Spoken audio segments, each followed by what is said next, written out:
자, 반복 출제되는 기출과 개념 60선 두 번째 시간입니다. 자, 이번 시간에는 1과목 컴퓨터 일반 문제를 또 마무리를 하도록 하겠고요. 이어서 2과목 스프레드시트 일반으로 들어가 보도록 하겠습니다.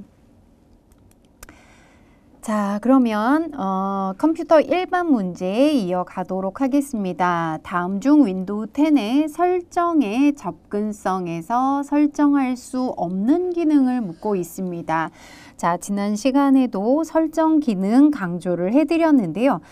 설정에 들어가서 보시면 접근성이라는 기능이 있습니다. 자, 이 접근성이라는 것은 신체적으로 시각장애나 청각장애가 있는 사용자를 위해서 다양한 기능들을 제공하고 있습니다. 그것과 관계가 없는 것을 찾으시면 되겠죠. 자, 1번에 보시면 두 컴퓨터를 연결해서 다른 사용자의 컴퓨터를 사용할 수 있게 한다라고 했는데요. 자, 이것은 접근성 기능과는 상관이 없습니다. 자, 이것은 원격 지원에 대한 그런 설명이 되겠습니다. 자, 2번에 돋보기를 사용해서 화면에서 원하는 영역을 확대해서 크게 표시할 수 있다. 자, 잘 보이지 않는 사용자를 위해서 돋보기를 쓸 수 있도록 한다. 접근성에서 지정할 수 있습니다. 나레이터를 사용해서 화면의 모든 텍스트를 소리 내어서 읽어주도록 한다. 역시 잘 보이지 않는 사용자를 위해서 나레이터 기능을 사용할 수가 있습니다. 세 번째, 키보드가 없어도 입력 가능한 화상 키보드를 표시한다. 즉, 손이 좀 불편해서 키보드를 사용하지 못하는 사용자를 위해서 화상 키보드를 표시할 수가 있습니다. 역시 옳은 설명이 되겠죠. 자, 이것 이외에도 고대비 기능이 있습니다. 이 고대비라는 것은 화면에서 텍스트와 이미지를 좀 뚜렷하게 식별할 수 있도록 표현하는 그런 기능이 되겠습니다. 자, 그러면 접근성에서 설정할 수 없는 기능은 1번이 되겠습니다. 자, 다음 문제입니다. 다음 중 윈도우 10의 사용자 계정에 대한 설명으로 옳지 않은 것을 묻는 문제입니다. 자, 우리가 컴퓨터 로그인 할 때 계정을 여러 개 만들어서 사용하시는 분들 계실 텐데요.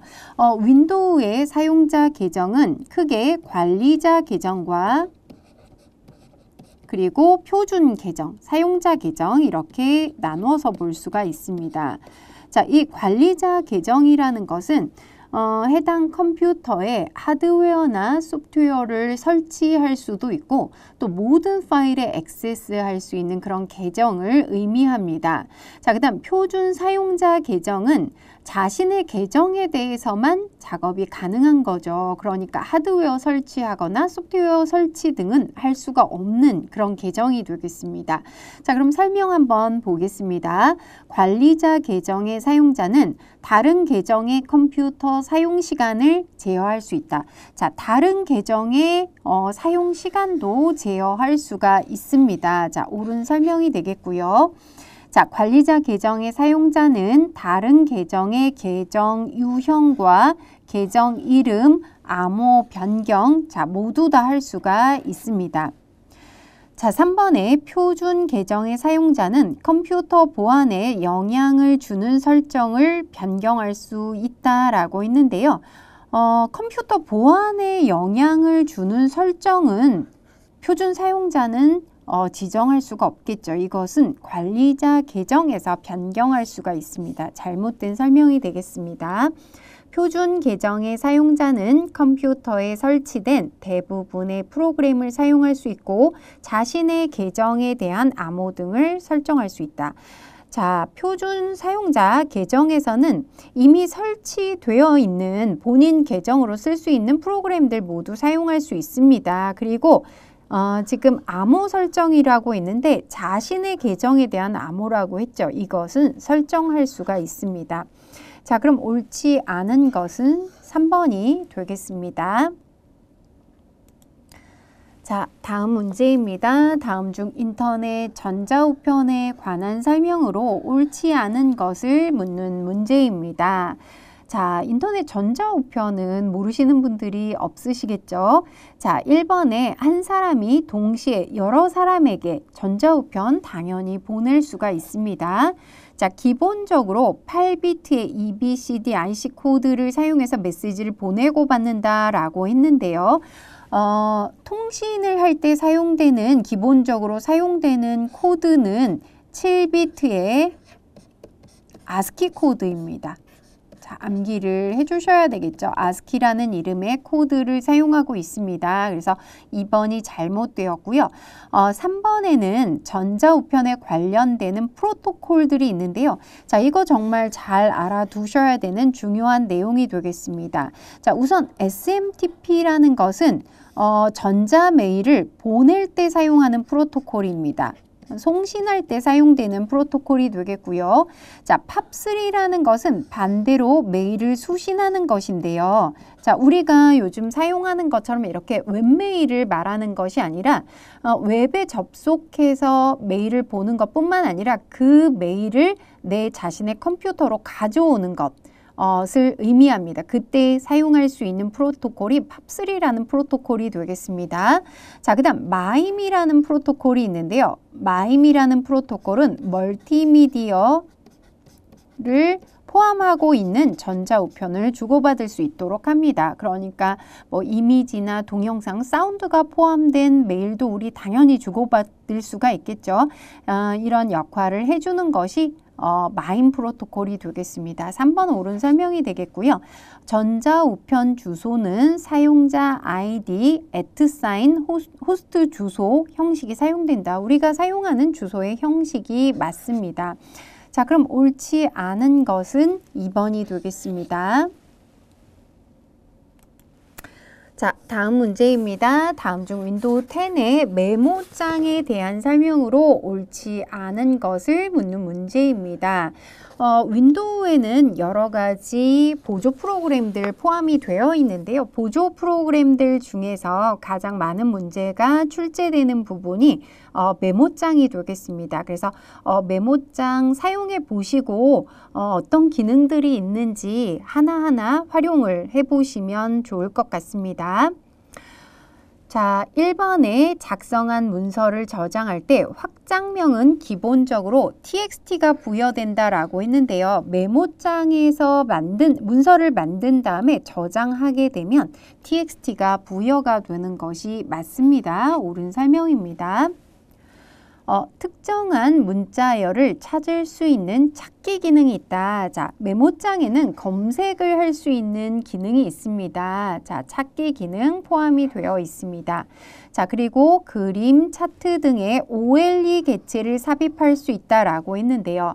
자, OLE라는 용어를 이해를 하셔야 되겠죠. OLE라는 것은 뭐 예를 들자면 다른 프로그램에서 예를 들어서 그림판에서 내가 그림을 하나 그렸습니다. 그림판을 이용해서 만든 그림을 다른 프로그램에서 그림판 이외의 다른 프로그램, 뭐 예를 들면 뭐 워드 프로그램이라든지 엑셀 프로그램이라든지 자, 이런 다른 프로그램에서 그 그림을 삽입할 수 있는 그런 기능을 OLE라고 얘기를 합니다. 자, 그런데 메모장에는 OLE 객체를 삽입할 수 있는 기능이 없습니다. 그러니까 다른 프로그램에서 만든 그림이나 차트 등을 넣을 수가 없다는 것이죠. 자, 그러면 3번에 OLE 객체를 삽입할 수 있다. 자, 이 내용이 잘못된 설명이 되겠습니다. 자, 현재 시간 날짜를 삽입하는 기능이 있다라고 했는데요. 자, 이런 기능이 포함이 되어 있습니다. 자, 메모장 사용해 보셨어도 잘 모르실 수 있는 그런 기능이 되겠는데요. 자, 메모장을 열고 F5번 키를 눌러 보시면 바로 현재 날짜와 시간이 들어가는 것을 보실 수가 있습니다. 자, 또는 첫 줄 왼쪽에 자, 문서를 열었으면 제일 첫 줄 왼쪽에 점하고 대문자 로그 자, 이렇게 입력한 다음에 저장했다가 다시 열어주시면 그 자리에 현재 시간과 날짜가 입력되는 그런 기능이 있습니다. 자, 그럼 요거 옳은 설명이 되겠죠. 기타 이것 외에도 메모장에는 자동 줄바꿈 기능이 있습니다. 자, 자동 줄바꿈 기능이라는 것은 자, 문서를 입력하게 되면 이렇게 화면 끝에서 줄이 바뀌어져서 입력되는 기능이죠. 요거 설정하지 않으면 계속해서 옆으로 입력이 됩니다. 그래서 자동 줄 바꿈 할 수가 있고요. 글꼴 같은 것도 변경할 수 있습니다. 글꼴에 대한 스타일 다 변경이 가능한데요. 네. 크기도 변경할 수 있죠. 자, 이런 것들은 모두 가능합니다. 그런데 글자 색을 바꿀 수는 없습니다. 그리고 메모장에서는 일부만 글꼴을 바꾸는 것이 아니라 전체가 함께 변경이 됩니다. 자, 그리고 또 몇 페이지 상단에 표시하는 머리글, 몇 페이지 하단에 표시하는 바닥글 등을 표시할 수 있는 기능이 있습니다. 자, 여러분들 메모장 꼭 여셔서 상단에 어떤 메뉴들이 있는지 일일이 한 번씩 사용을 해보시면 좋을 것 같습니다. 자, 그럼 이 문제의 정답은 3번이 되겠습니다.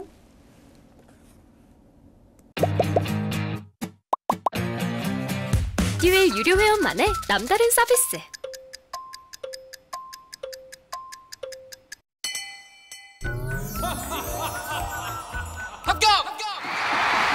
합격하고 돈도 받는 혜택. 오직 에듀윌 유료 회원에게만. 에듀윌 무료 합격! 자, 다음 문제입니다. 다음 중 윈도우 10의 인쇄 기능에 대한 설명으로 옳지 않은 것을 묻는 문제입니다. 자, 인쇄 관련된 내용들도 잘 출제가 되는 내용이 되겠습니다. 자, 기본 프린터란 인쇄 시에 특정 프린터를 지정하지 않아도 자동으로 인쇄되는 프린터를 말한다. 자, 기본 프린터라는 것이 있는데요. 자, 우리가 한 대의 컴퓨터에 여러 대의 프린터를 연결할 수가 있습니다. 그때 인쇄를 보내게 되면 우리한테 묻지 않고 자동으로 인쇄가 되는데요. 그때 자동으로 인쇄되는 프린터를 기본 프린터라고 합니다. 그래서 이 기본 프린터라는 것은 단 한 대만 지정할 수 있고요. 이 기본 프린터를 다른 것으로 변경할 수도 있습니다. 자, 기본 프린터에 대한 정의가 맞습니다. 프린터 속성 창에서 공급 용지의 종류, 그 다음 공유, 다른 컴퓨터랑 프린터를 공유할 수도 있죠. 자, 그리고 포트 등을 설정할 수가 있습니다. 옳은 설명이 되겠고요. 인쇄 대기 중인 작업은 취소시킬 수 있다. 자, 우리가 인쇄를 이렇게 여러 문서들을 보내줄 수가 있는데요. 보내고 난 다음에 자, 인쇄를 하게 되면 작업 표시줄 하단에 조그만 모양으로 인쇄 프린터기 모양이 생기게 됩니다. 자, 그곳을 열면 인쇄 관리자를 열 수가 있습니다. 자, 그래서 인쇄 관리자의 기능 굉장히 중요한데요. 자, 여기에서 지금 인쇄 대기 중인 작업.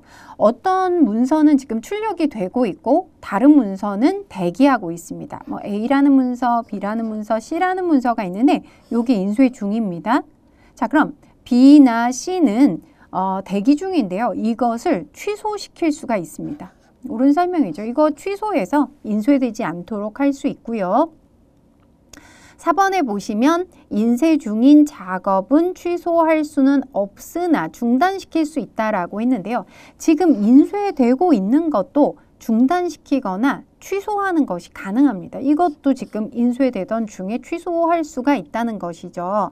자, 그래서 요거 잘못된 설명이 되겠죠. 취소할 수 없다고 되었으니까 잘못된 설명이 되겠습니다. 자, 그러면 옳지 않은 것은 4번이 되겠습니다. 다음 중 이미지 가장자리의 계단 현상을 최소화해주는 그래픽 기법을 묻는 문제입니다. 지난 시간에 비트맵과 벡터에 대해서 제가 설명을 드렸는데요. 비트맵 이미지의 경우에는 이미지를 확대할 때 계단 현상이 생긴다라고 설명드렸고 이 계단 현상을 엘리어싱이라고 한다라는 거 설명을 드렸습니다. 자, 그러면 답을 쉽게 아실 수가 있을 것 같은데요. 이 엘리어싱 현상을 막을 수 있는 그래픽 기법은 안티 엘리어싱이라고 얘기를 합니다. 그래서 정답은 4번이 되겠는데요. 위쪽에 있는 다른 그래픽 기법과 관련되는 용어들도 모두 다 중요하고 잘 출제가 되는 내용입니다. 자, 우선 모핑이라는 것은 두 개의 이미지가 부드럽게 연결이 되어서 서서히 변경이 되는 것을 의미하는데요. 우리가 뭐 드라마나 CF 같은 데서 종종 볼 수 있는 것인데요. 하나의 이미지가 뭐 예를 들어서 뭐 사람의 이미지인데 이게 자연스럽게 동물로 바뀐다. 이런 걸 모핑이라고 합니다. 자, 이번에 디더링이라는 것은 제한된 색상을 조합해서 새로운 색상을 나타낼 수 있는 기법이 되겠습니다. 예전에 우리가 뭐 크레파스나 물감을 섞어서 새로운 색깔 만들었던 그런 기억이 있으실 텐데요. 그런 기능을 디더링이라고 얘기를 합니다. 3번의 렌더링이라는 것은 뭐 3차원의 애니메이션 같은 것을 만드는 것인데요. 2차원 그래픽이나 3차원 그래픽에 명암이나 색상을 추가해서 어떤 입체적인 효과를 만드는 것을 렌더링이라고 얘기를 합니다. 자, 그러면 이 문제의 정답은 4번이 되겠습니다. 자, 다음 문제입니다. 다음 중 자료의 구성 단위에 대한 설명으로 옳지 않은 것 찾아보도록 하겠습니다. 자, 컴퓨터를 구성하고 있는 단위 반드시 암기를 하셔야 되겠습니다. 자, 순서대로 한번 정리해 보도록 하겠습니다. 자, 가장 작은 단위는 비트가 되겠죠. 자, 그 다음에 4개의 비트가 모여져서 만들어지는 것을 니블이라고 얘기를 하고요. 그 다음 8개의 비트가 모여져서 만들어진 것을 바이트. 자, 그 다음 컴퓨터에서 처리할 수 있는 단위를, 한 번에 처리하는 단위를 워드라고 얘기를 합니다.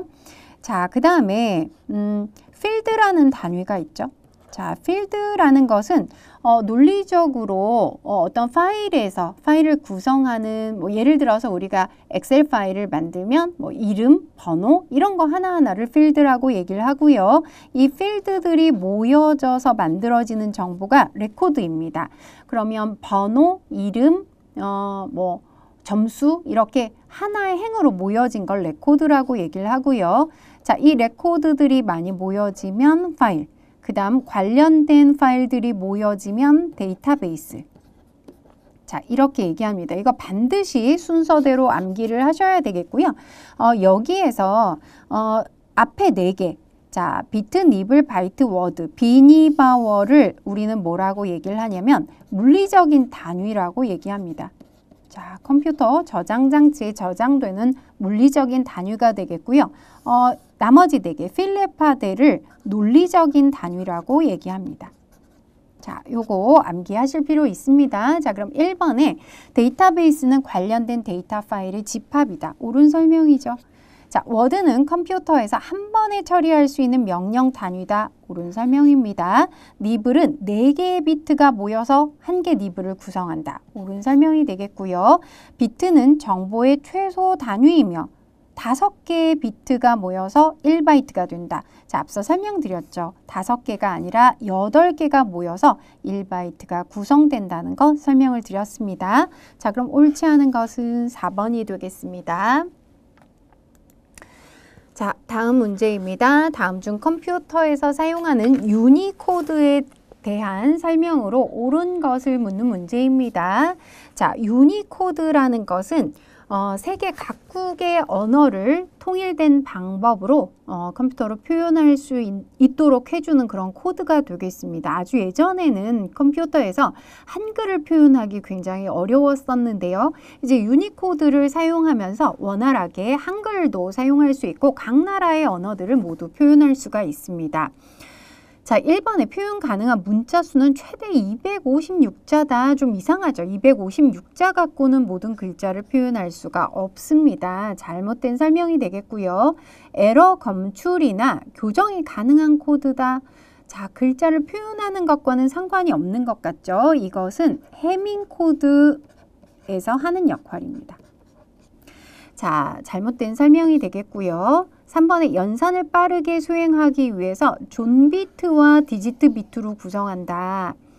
자, 존비트라는 것은 이 글자가 뭐 영문인지 숫자인지 특수문자인지를 구분하기 위한 코드가 되겠고 글자를 표현하는 것은 디지트 비트가 되겠는데요. 이건 유니코드랑은 상관이 없는 설명입니다. 자, 코드 중에 BCD 코드, 앞서 ASCII 코드 설명드린 적 있죠. ASCII 코드, EBCD, IC 코드. 자, 이런 코드들이 존비트와 디지트로 구분합니다. 자, 유니코드랑 상관이 없죠. 4번의 데이터의 처리나 교환을 위해서 한 개의 문자를 16비트로 표현한다. 자, 16비트라는 것은 2바이트가 되겠습니다. 그래서 유니코드에서는 한글이나 한자, 영문, 숫자 모든 글자를 2바이트로 표현한다 라는 거 반드시 기억을 해 주셔야 되겠습니다.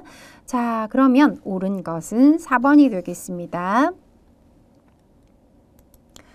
자, 다음 문제입니다. 다음 중 제어 장치에서 사용되는 레지스터로 다음번에 실행할 명령어의 번지를 기억하는 것을 묻는 문제입니다. 자, 이 제어 장치라는 것은 CPU의 구성 요소가 되겠습니다. 자, CPU는 제어 장치와 그리고 연산 장치, 레지스터로 구성이 됩니다. 자, 특히 이 레지스터가 굉장히 중요한데요. 레지스터라는 것은 CPU 내부에 있는 임시 기억 장소가 되겠습니다. 여러 가지 것들을 기억을 하는데요. 제어 장치 안에도 레지스터가 들어가 있고 연산 장치 안에도 레지스터들이 들어가 있습니다. 그래서 중요 레지스터의 기능들 반드시 암기해 주셔야 되는데요. 가장 중요한 레지스터가 프로그램 카운터인 것 같습니다. 제어 장치 안에 들어있는 레지스터가 되겠는데요. 자, 프로그램 카운터는 다음에 실행할 명령어의 번지, 즉 주소를 기억하게 됩니다. 여러분 이건 어떻게 기억하시면 되냐면 우리가 이 노래방에 가면 누군가 노래를 부르고 있을 때 예약을 할 수가 있죠.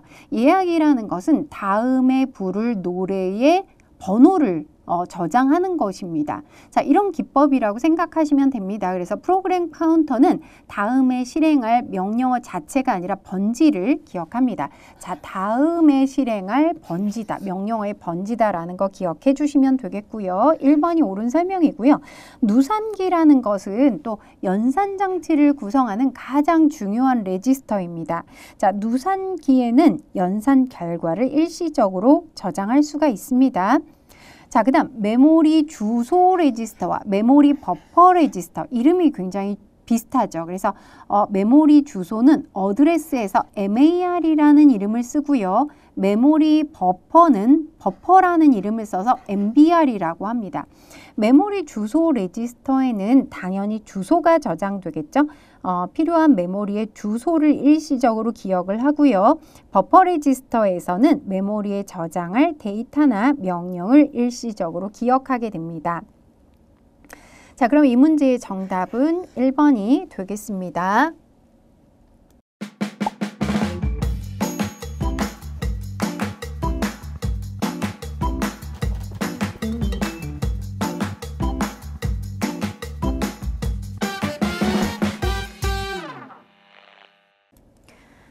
자, 다음 문제입니다. 자, 1과목의 마지막 문제가 되겠는데요. 다음 중 컴퓨터 소프트웨어 배포와 관련해서 쉐어웨어에 관한 설명으로 옳은 것을 묻고 있습니다. 자, 컴퓨터 소프트웨어에 관련된 용어들도 잘 기억을 하셔야 되겠는데요. 쉐어웨어라는 것은 우리 많이 활용을 하고 있습니다.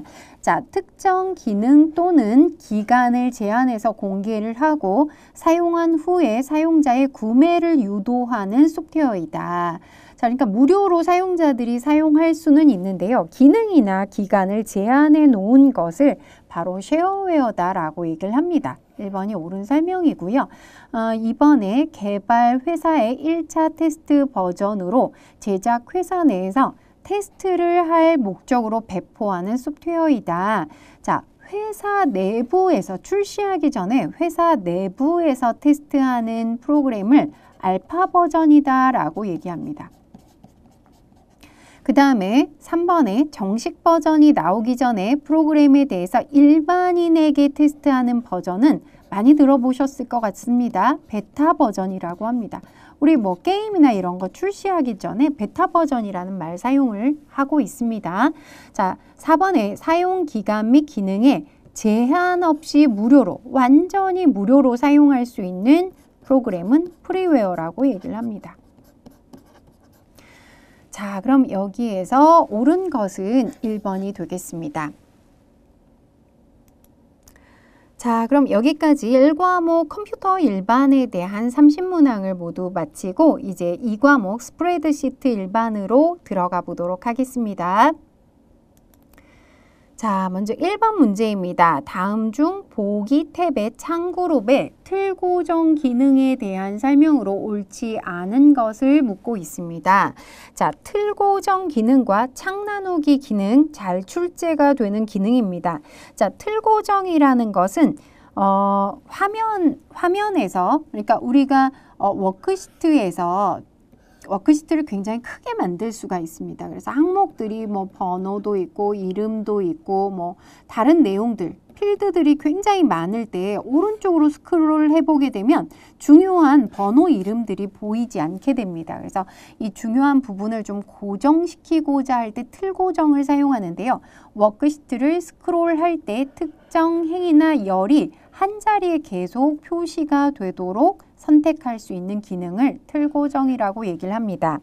자, 첫 행과 첫 열을 고정해서 표시되도록 한 번에 설정을 할 수도 있습니다. 첫 행과 첫 열을 고정하는 메뉴가 있기 때문에 한 번에 고정할 수도 있고요. 그 다음 고정을 하게 될 때 어떤 셀을 선택하고 고정하게 되면 이 셀을 기준으로 위쪽과 왼쪽이 고정된다는 것도 알고 계셔야 되겠습니다. 틀 고정선에 아무 곳이나 더블 클릭해서 틀 고정을 취소할 수 있다라고 했는데요. 자, 틀 고정선은 더블 클릭할 수가 없습니다. 이렇게 해서 취소할 수는 없습니다. 그래서 틀 고정선은 메뉴를 이용해 주셔야 되는데요. 보기 탭의 창그룹의 틀 고정 안에 들어가면 틀 고정 취소라는 메뉴가 있습니다. 그래서 틀 고정 취소 메뉴를 이용해서 취소해 주셔야 되겠고요. 선을 더블 클릭할 수 있는 기능은 없습니다. 자, 그리고 화면에 표시되는 틀 고정 형태는 인쇄할 때 적용이 되지 않습니다. 옳은 설명이 되겠습니다. 자, 그럼 옳지 않은 것은 3번이 되겠습니다. 자, 다음 문제입니다. 자, 다음 중 창 나누기에 대한 설명으로 옳지 않은 것을 묻는 문제입니다. 앞서 설명드렸던 틀 고정과 창 나누기가 함께 출제되기도 합니다. 두 가지를 좀 비교해서 알아두셔야 되겠는데요. 창 나누기의 경우에는 화면을 여러 개로 이렇게 분할을 해서 넓은 화면을 한꺼번에 볼 수 있도록 만들어줍니다. 그래서 창 나누기를 실행하게 되면 하나의 작업창은 최대 4개라고 했는데요. 2개 또는 4개로 나눌 수가 있습니다. 옳은 설명이 되겠죠? 자, 첫 행과 첫 열을 제외한 나머지 셀에서 창 나누기를 수행할 수 있고요. 그러면 현재 셀의 위쪽과 왼쪽에 자, 역시 셀 포인터의 위치에 위쪽과 왼쪽을 기준으로 창 분할선이 생기게 됩니다. 옳은 설명이 되겠습니다. 현재 창 나누기 상태를 유지하면서 추가로 창 나누기를 지정할 수 있다. 자, 한 번 창을 나누면 추가로 창 나누기 진행할 수가 없습니다. 자, 잘못된 설명이 되겠습니다. 자, 화면에 표시되는 창 나누기 형태는 틀 고정과 마찬가지로 인쇄 시에 적용이 되지 않습니다. 그러면 틀 고정과 창 나누기 가장 대표적으로 다른 것은 뭐냐면 앞서 그 틀 고정의 경우에는 더블 클릭해서 해제할 수가 없다고 했는데요. 창 나누기는 이렇게 분할선이 생겼을 때 분할선을 드래그 하실 수 있습니다. 분할선을 드래그해서 위치를 바꾸실 수 있겠고요. 또 분할선을 더블 클릭해서 해제할 수도 있습니다. 더블 클릭해서 해제할 수도 있습니다. 자, 요게 창 나누기와 그다음 틀 고정의 가장 크게 다른 점이 되니까 이것을 잘 기억을 해 주셔야 되겠습니다. 자, 그럼 옳지 않은 것은 3번이 되겠습니다. 자, 다음 문제입니다. 다음 중 시트 보호와 통합 문서 보호에 대한 설명으로 옳지 않은 것을 묻는 문제입니다. 자, 똑같이 보호 기능이기 때문에 역시 이 두 가지를 구분해서 비교해서 묻는 문제들 잘 출제가 되는데요. 시트 보호라는 것은 시트의 내용을 보호하는 것입니다. 시트 안에 입력된 내용, 개체, 뭐 또는 시나리오 이런 것들을 보호하는 기능이 되겠고요. 통합 문서 보호라는 것은 시트에 대한 작업을 할 수 없도록, 자, 시트 뭐 삽입, 삭제, 이동, 숨기기, 이름 바꾸기 이런 것들을 할 수 없도록 하는 기능입니다. 이거 좀 혼동하시는 분들이 계신데요. 자, 시트 보호가 시트를 보호하는 게 아니라 시트 안에 있는 내용 개체 시나리오를 보호하는 기능입니다.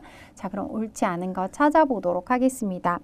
시트 보호에서 잠긴 셀 선택을 허용하지 않으려면 이라고 했는데요. 시트 보호를 하게 되면 기본적으로 잠긴 셀이더라도 선택은 할 수 있습니다. 그러니까 입력이나 수정은 못하지만 선택을 할 수가 있는데요. 자, 그럴 때 시트 보호 설정 전에 셀 서식 대화 상자 보호 탭에서 숨긴 항목이 선택되어 있어야 된다라고 했는데요. 요건 잠긴 셀 선택, 시트 보호 창에서 잠긴 셀 선택을 체크를 해제해 주시면 허용하지 않을 수가 있습니다. 그래서 요거 잘못된 설명이 되겠습니다. 시트 보호 시에 시트 보호 해제 암호를 지정할 수 있습니다. 이렇게 되면 모든 사용자가 시트 보호를 암호를 설정하지 않으면 모든 사용자가 시트 보호를 해제하고 보호된 요소를 변경할 수 있다. 자, 암호를 만약에 지정한다면 시트 보호 해제를 할 수가 없겠죠. 암호를 아는 사람만 할 수 있는데 암호를 설정하지 않았을 경우에는 누구나 해제를 할 수가 있습니다. 옳은 설명이고요. 통합 문서 보호는 시트 삽입, 삭제, 이동, 숨기기, 이름 바꾸기를 할 수 없도록 보호한다. 옳은 설명입니다. 통합 문서 보호에서 보호할 대상으로 구조를 선택하면 워크시트의 변경, 추가, 삭제 등 변경이 제한된다. 이것도 옳은 설명이 되겠습니다. 자, 시트 보호와 통합 문서 보호 잘 구분해서 기능을 알아두셔야 되겠습니다. 자, 그러면 정답은 1번이 되겠습니다. 자, 다음 문제입니다. 다음 중 엑셀에서 데이터를 입력하는 것에 대한 설명으로 옳지 않은 것 찾아보도록 하겠습니다. 자, 셀 안에서 줄바꿈을 하려면, 자, 우리 엑셀에서는 셀 단위로 데이터를 입력하는데요. 한 셀에 여러 줄을 입력하기 위해서는 Alt 엔터를 눌러서 줄을 바꿔주시면 됩니다. 옳은 설명이 되겠습니다. 한 행을 블록 설정한 상태에서 엔터를 누르면 블록 내의 셀이 오른쪽 방향으로 선택돼서 행 단위로 데이터를 입력한다. 자, 우리가 보통 엔터를 누르게 되면 아래 방향으로 진행하게 됩니다. 근데 여기에서 한 행을 블록 설정했다고 했는데요. 이렇게 한 행을 블록 설정하면 엔터를 칠 때 오른쪽으로 이동하게 됩니다. 그래서 블록을 지정하면 블록 지정한 내부에서만, 자, 이렇게 움직이는 거죠. 다시 위로 올라가서 이렇게. 네, 그래서 이렇게 입력할 수 있는 기능이 있습니다. 옳은 설명입니다. 여러 셀의 숫자나 문자 데이터를 한 번에 입력하려면 여러 셀이 선택된 상태에서 데이터를 입력한 후에 바로 Shift 엔터라고 했는데요. 자, 컨트롤 엔터를 누르면 블록 내에 모두 같은 데이터를 입력할 수 있는 기능이 있습니다. 잘못된 설명이 되겠죠. 자, 열의 너비가 좁아서 입력된 날짜 데이터 전체를 표시하지 못하는 경우 셀 너비에 맞춰서 샵이 반복 표시된다. 자, 날짜를 입력했는데 샵이 표시됩니다. 자, 그러면 열 너비를 약간 넓혀주시면 날짜 데이터 전체를 보실 수가 있습니다. 옳은 설명이 되겠죠? 자, 그럼 옳지 않은 것은 3번이 되겠습니다. 사실 수강료가 꽤 부담이 돼서 와이프한테 눈치가 많이 보였어요. 근데 에듀윌 유료 회원은 합격하면 환급해 준다고 하니까 의지가 더 불타더라고요. 받아야겠다, 꼭 받아야겠다. 그래서 환급 받으셨나요? 네, 와이프가 엄청 좋아하더라고요. 자, 다음 문제입니다. 다음 중 아래 워크시트에서 A의 1에서 B의 1번 영역을 선택한 후에 채우기 핸들을 이용해서 B의 3번 셀까지 드래그했다. 자, 채우기 기능 굉장히 유용한 기능입니다. 여기까지 채우기 했을 때 어떻게 되는지를 묻고 있는데요. 자, 지금 가-011이라는 것은 문자와 숫자가 함께 입력된 형태가 되겠는데요. 문자와 숫자가 함께 입력이 된 상태에서 문자는 복사가 진행됩니다. 그래서 가-, 그 다음에 숫자는 1씩 증가돼서 012, 그 다음에 가-013. 자, 이렇게 입력이 됩니다. 자, 그런데 날짜의 경우에는 1일 단위로 증가합니다. 그럼 16일, 17일 이렇게 입력이 되겠죠. 그래서 지금 채우기에 옳은 결과는 2번이 되겠습니다. 가-013과 1월 17일이 되겠죠. 여러분들 입력해보고 또 채우기 해보시면 쉽게 이해를 하실 수가 있겠습니다. 자, 다음 문제입니다. 다음 중 메모에 대한 설명으로 옳지 않은 것을 묻는 문제입니다. 자, 메모도 역시 시험 문제 많이 출제가 되는데요. 셀에 입력된 내용에 대해서 보충 설명을 기록할 때 사용하는 기능입니다. 자, 메모를 입력하는 단축키도 기억해 두시면 좋겠습니다. Shift F를 눌러서 메모를 지정을 하실 수가 있습니다. 1번 옳은 설명이고요. 시트에 표시된 대로 인쇄를 하거나 시트 끝에 인쇄할 수 있다. 자, 메모는 인쇄를 하지 않을 수도 있고요. 시트에 표시된 그대로 인쇄할 수도 있고 시트 끝에 인쇄할 수도 있습니다. 옳은 설명이 되겠고요. 문자, 숫자, 특수문자 입력은 가능하지만 텍스트 서식은 지정할 수 없다라고 했는데요. 메모에 텍스트 서식을 지정할 수도 있습니다. 3번 잘못되었죠. 4번 항상 표시되도록 설정할 수 있다. 메모를 기본적으로 붙이게 되면 보이지는 않고 마우스 포인터를 그 셀의 근처에 갖다 놓으면 표시가 되는데요. 아예 고정적으로 표시될 수 있도록 만들 수도 있습니다. 그리고 메모에 입력된 텍스트에 맞게 메모 상자 크기를 자동으로 조정할 수도 있습니다. 옳은 설명이 되겠습니다. 자, 그럼 옳지 않은 것은 3번이 되겠습니다. 자, 다음 문제입니다. 다음 중 찾기 및 바꾸기 대화 상자에서 찾을 내용에 만능 문자인 물음표나 별표 문자 자체를 찾는 방법을 묻고 있습니다. 자, 찾기 및 바꾸기 기능도 굉장히 중요한 기능이 되겠습니다. 자, 문서에서 우리가 어떤 내용을 찾거나 바꿀 때 만능 문자라는 것을 쓸 수가 있는데요. 자, 물음표는 한 문자 대신 사용할 수 있는 기능이 되겠습니다. 그래서 예를 들어서 한 다음에 물음표 이렇게 지정하게 되면 한 다음에 한 글자가 나오는 뭐 한국, 한우 이런 것들을 다 찾을 수가 있습니다. 근데 별표를 지정하게 되면 여러 문자를 찾을 수가 있는데요. 그러면 예를 들어서 별표국. 자, 그럼 앞에 글자 수는 상관없이 국으로 끝난다는 것이니까 대한민국 가능하겠죠. 미국도 가능하겠죠. 글자 수는 상관이 없다는 것입니다. 자, 그런데 문제는 이런 글자 자체를 찾으려면 자, 무조건 입력하면 와일드카드로 이해가 되기 때문에 이럴 때는 물결을 사용합니다. 그러니까 물결 물음표 하면 물음표를 찾겠다. 물결 별표 하면 별표를 찾겠다. 자, 물결을 찾을 때는 물결 이렇게 지정해 주면 되겠습니다. 자, 그럼 이 문제에서 물음표나 별표 자체를 찾기 위해서는 물결표를 입력한다가 옳은 설명이 되겠습니다. 자, 다음 문제입니다. 다음 중 워크시트의 숫자 2, 3, 4, 5, 4, 3을 입력한 후에 사용자 지정 표시 형식을 설정했을 때 화면에 표시되는 결과. 자, 이런 문제 굉장히 좀 어려워 하시는 그런 문제가 되겠습니다. 기본적으로 숫자의 경우에는 샵과 0을 잘 구분하셔야 되는데요. 자, 샵과 0 모두 숫자를 표현할 수 있지만 샵의 경우에는 유효하지 않은 0의 경우에는 아예 표시하지 않습니다. 자, 그 다음에 0의 경우에는 유효하지 않은 0도 반드시 표시합니다. 자리를 꼭꼭 채워서 표시한다는 그런 의미가 되겠습니다. 자, 그러면 1번에 보시면 형식을 이렇게 지정했습니다. 그러니까 여기 앞에 샵 콤마라는 것은 천 단위 구분기호고 점이라는 것은 소수점을 의미하는데요. 샵 콤마 샵샵 제로 그러면 자, 이 숫자를 자, 콤마 단위를 이용해서 표시를 하게 됩니다. 자, 그러면 콤마 단위를 이용해서 천 단위로 표시를 하면 2, 3, 4, 5, 4, 3 이렇게 표시가 되겠죠. 그런데 뒤에 점하고 00 하면 00은 꼭 자리를 채워서 표시하라는 겁니다. 자, 그럼 없는 숫자도 붙여서 .00 이렇게 붙여주는 결과가 나오게 됩니다. 그래서 1번 옳은 설명이 되겠고요.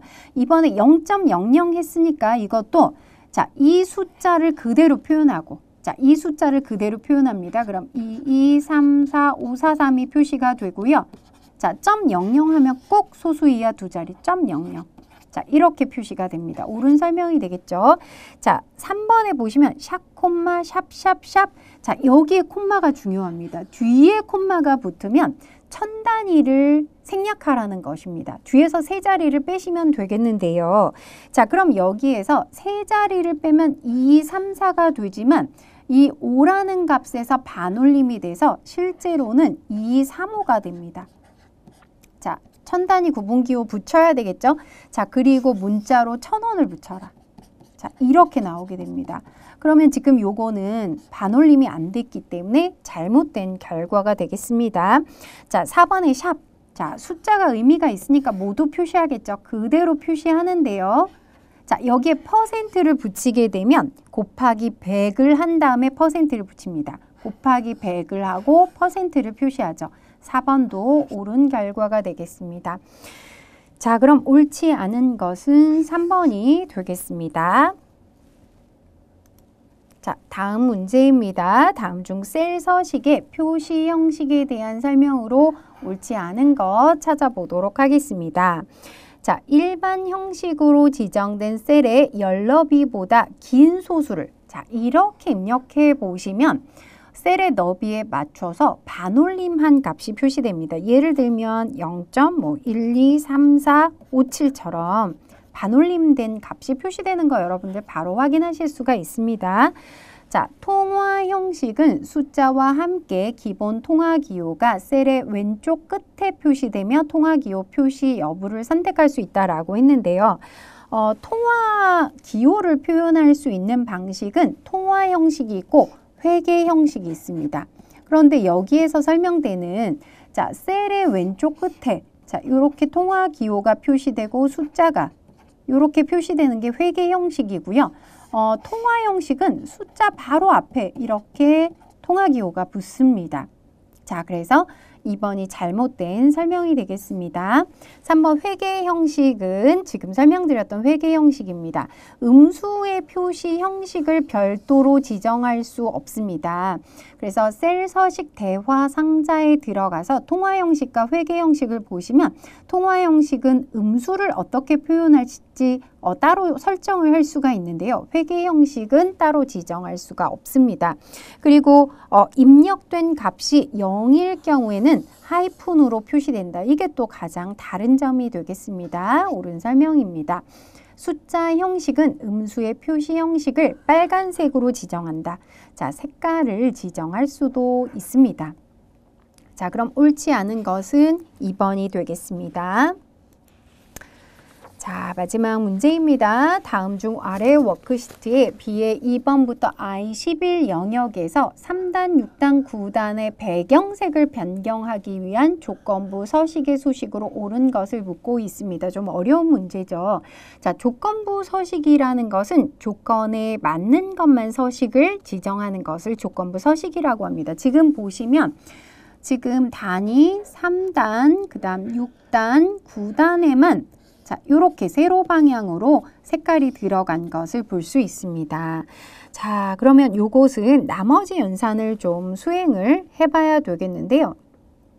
자, 지금 어떤 공통점을 갖고 있냐면 C의 2번 셀에 지금 3이 입력됐고요. 그 다음에 F의 2번 셀, 그 다음에 I의 2번 셀에 3의 배수가 입력되어 있습니다.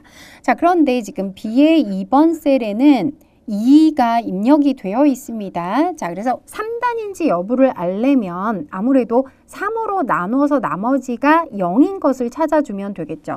자, 그런데 B의 2번 셀은 2가 있으니까 이걸 3으로 나눈 나머지는 2가 되겠죠.